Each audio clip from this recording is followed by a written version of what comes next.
Well, hello and welcome to all of our viewers from around the world. I'm Fiona Langsharp, IBCLC Director of Communications and MC here at Gold Learning. Welcome to everyone joining us here today. I'm excited that we are talking about one of those special events coming up this year. And we're talking about International Day of the Midwife, which is coming up on May 5th.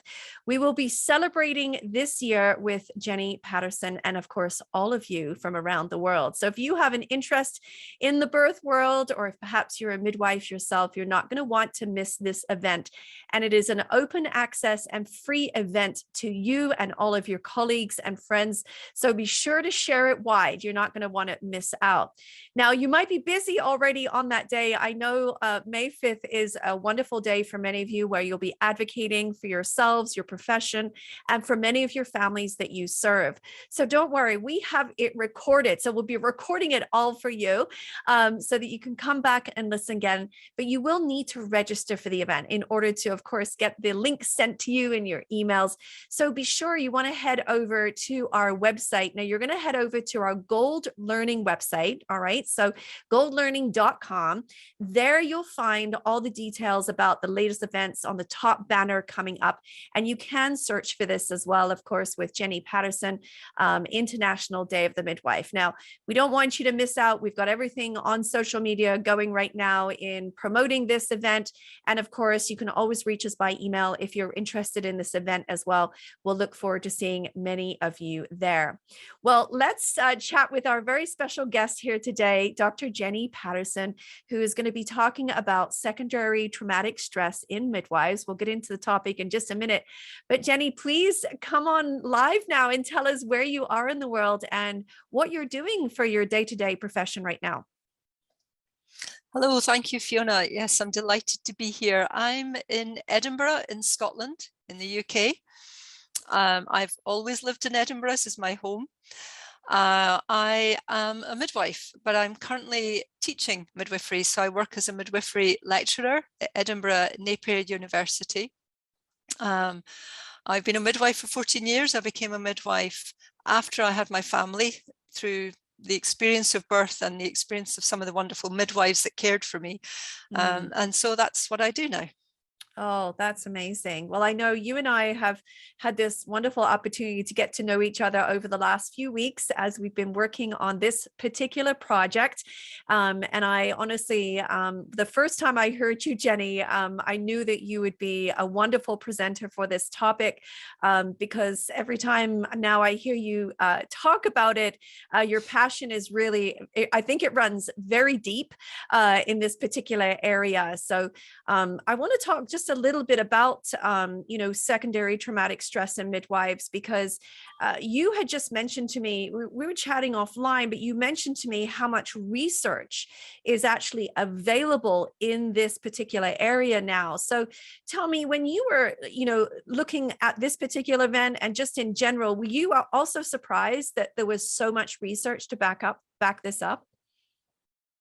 I am pleased to see that there's a growing body of research in this area, and it is fairly recent. And my interest started with looking at trauma in women and birthing people. And as I explored that and did my research in that area a few years ago, I discovered that actually this is very prevalent in the midwives and those that are caring for women and families.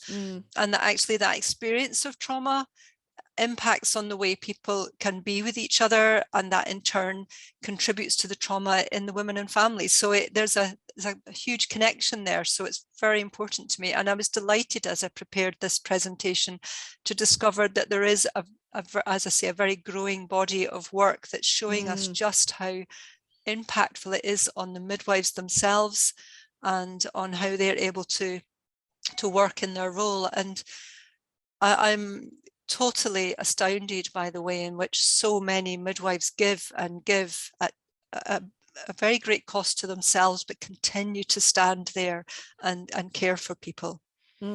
Yeah, I'm just taking that in for a moment because thinking about, the fact that we know that midwives, and I've been very blessed with midwives in my life, at my births as well.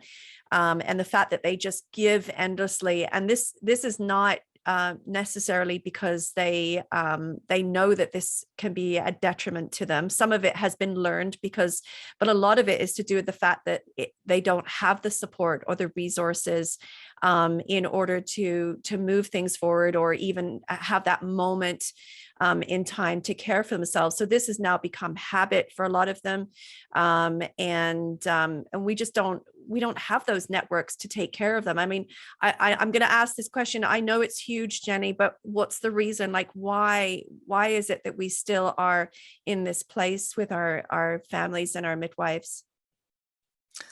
That is a very large question, and I don't have the answer to it. I think there are very complex, ingrained ways of being and systems and complex healthcare systems that are trying to function on so many levels that the individual midwives, the individual people working in those systems, it can be the obstetricians and the medical staff as well, are caught up in something that's much bigger than themselves. And people find their way of engaging and coping, and they find their coping mechanisms, they find their ways of perhaps disengaging from some of the complexities in order just to survive day to day.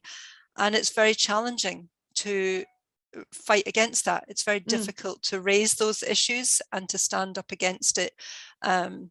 So it's perpetuated for lots of reasons, but there really is a very strong voice growing now to say this is far enough and this has to change. And if we don't take care of our midwives and support them and all the people who provide maternity care, then we're not going to improve our outcomes for the women and the birthing people and the families. Yeah. And I think we can all agree it has to change, and it has to change now. Like this is what we're talking about.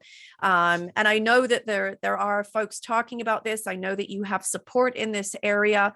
And have you seen a growing force behind what you speak to and what others are, talking about as well in the field? There is a growing voice. There has been a strong voice for a long time, which hasn't really been heard enough or listened or acted upon. But I think there's definitely a growing momentum now, where we have, as I say, the growing evidence, but we really are beginning to recognize that this cannot continue. We need to change things. If we want really true women and family centered care, we need systems that are midwife centered. So we care for our staff in order to provide the optimal care that we know we need to do for safety and for everybody's well-being. Yeah. Now, and you talked about the hope in all of this, because it isn't all, I mean, it's important that we recognize where we've come from. It's important that we look at the research, but there is hope in some of this as well. Like we are seeing outlets and things change. What is the hope that we want to get behind and continue moving forward with? I think for me, the hope is firstly in the fact that this is being more recognized. So it's easier then to speak about and raise and bring out into the open.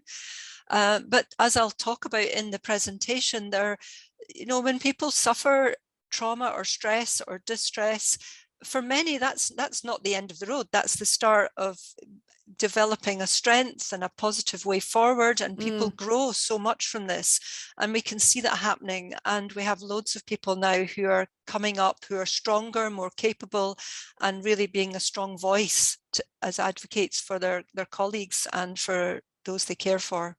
Yeah, absolutely. So as we invite people into this presentation with you, Jenny, on May 5th, and those, of course, who will be listening offline, but what do we want to say? Like, how do we want to bring them in? We want them to collaborate, bring their ideas. What are you interested in hearing from the folks that will be listening into?